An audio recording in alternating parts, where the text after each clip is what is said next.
If you've hung in this long, thank you, because I know I talk a lot. But this video, I'm going to show the photos. So just give me a minute to get there, because I've got one more thing I need to cover in my notes. So life insurance. There was a conversation about life insurance because there was recent policies. He says that during all of this detective work, all the financial work, it just happens to be at the same time, they decide to do new life insurance policies. Now, he makes more money than her and essentially pays probably a good portion of the bills, right? Like he helps sustain their lifestyle better than she could on her own. So his life insurance is worth more. That's how you do it with life insurance, right? We learned this in Corey Richins, is you kind of do it based on your net worth or your value. So if you bring $100,000 into the relationship versus you bring $1 million into the relationship, if you're the millionaire and you die, you want your spouse to be taken care of as if you were still there. So your life insurance would be higher than your spouse's. Okay. So it makes total sense that his life insurance is more. Now, there was a recent policy. So Garner says to him, you told Ariel to get a new life insurance policy.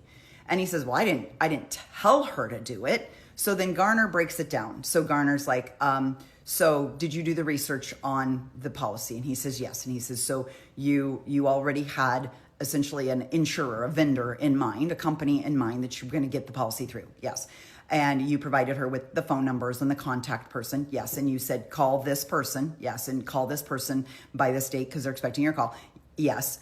And then the problem is Gerhardt doesn't just say yes. He keeps talking. So he goes, well, yes. So yeah, I knew the company. This is a good company. This is the policy. You know, I gave her the contact information and told her she should call them. But you didn't tell her to get an insurance policy.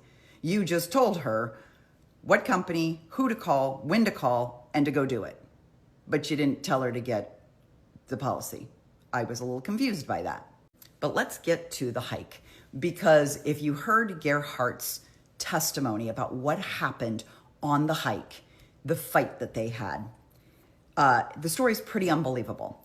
And Garner called him on a lot of it. Like he says, Ariel tried to shove him from behind off a cliff, and then he turned around and she was already, several feet away. He used the number 10.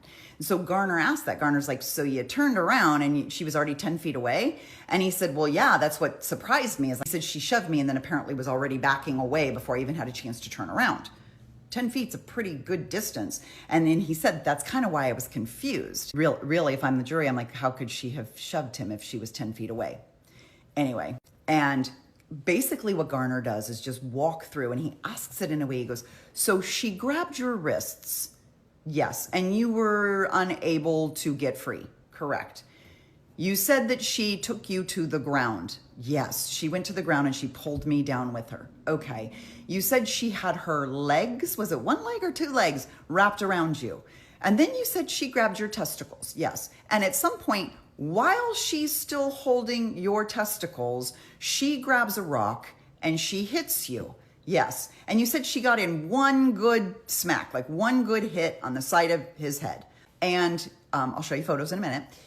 But he says, yeah, she got basically in like one good hit on his ear. And she did this while she's still got one hand on his balls. So how is he being held down right now if she's got one hand on his balls and one hand hitting me in the rock? Both of his hands are free, and I can't figure out how he's not. Anyway, like me, the jury's probably having a hard time figuring out, both her hands are taken. Where are both of your hands? And how are you not able to exit yourself from the situation? Now, for starters, Gerhardt testified that he only hit her twice. And if you heard the doctor that they brought in defense, he said that judging from what he saw from the pictures, the size of the laceration, the depth of the laceration, whatever, that she was only hit 2 to 3 times, maybe 4, but it was never anywhere close to 10. It just bleeds a lot because it's a head wound. And if you hit someone on the skull area, it's gonna bleed a lot. So it gives you the impression that she was hit more often or harder than she really was. That's kind of what the doctor said. So we're landing right around the number of 2 to 3. Gerhardt testifies 2. He only hit her twice. And she hit him once. And this is where it gets brilliant, because we start looking at pictures. Now I'm going to tell you, there's going to be a trigger warning because some of these pictures are rough.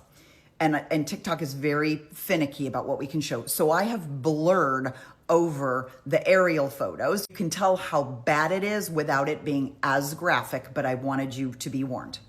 And by the way, a couple of days ago, when the prosecution said, we think they're going to do a self-defense defense, and they asked to have pictures put in, these were some of the pictures. So we start out pretty simply, right? We start out, this is the picture that was taken when he was apprehended. And there's a close-up. You can see that he has like a little bit of blood in his ear. This is her, quote, one good shot that she got with the rock, right? Allegedly, this is the damage she did to him with one hit. This is later on at the hospital. So it's basically the same thing, same angle, a little bit blown up. You can see really under hospital lights, this is what this looks like. This is the damage she was able to do to him, allegedly using the same exact rock. She started it. She hit him first. This is the damage she did with her one good shot. Then they did a side-by-side. And I know this is blurred, but you get the gist, and I can't leave it up here too long, but this is the side-by-side. His is, she hit him once. He allegedly hit her twice. And Garner's like, really? So this is what one hit looks like, and this is what two hits looks like? We're supposed to believe this is only two hits. This is side-by-side in the hospital, right? So you take his hospital photo and put it side-by-side with her hospital photo. Injuries he's being treated for, these are the injuries she's being treated for. This is the frontal view of her face. So you can see that she's got different marks and scuffs on different parts of her face. It's not just the head laceration. She looks like she was attacked. This was a woman defending herself. This is him. And then later, like the next day, this is a photo of her the next day, all bandaged and on her way to recovery.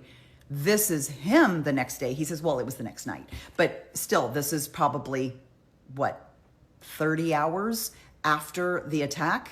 And look, his ear looks as good as new. Ears are super quick at healing. We've learned this in other situations. Yeah, and this is her hand. I mentioned in a previous video that her hand was hit. She had a broken bone in her thumb because my guess is she kept putting her hand up and trying to avoid the blows, and the rock hit her in the hand a couple of times.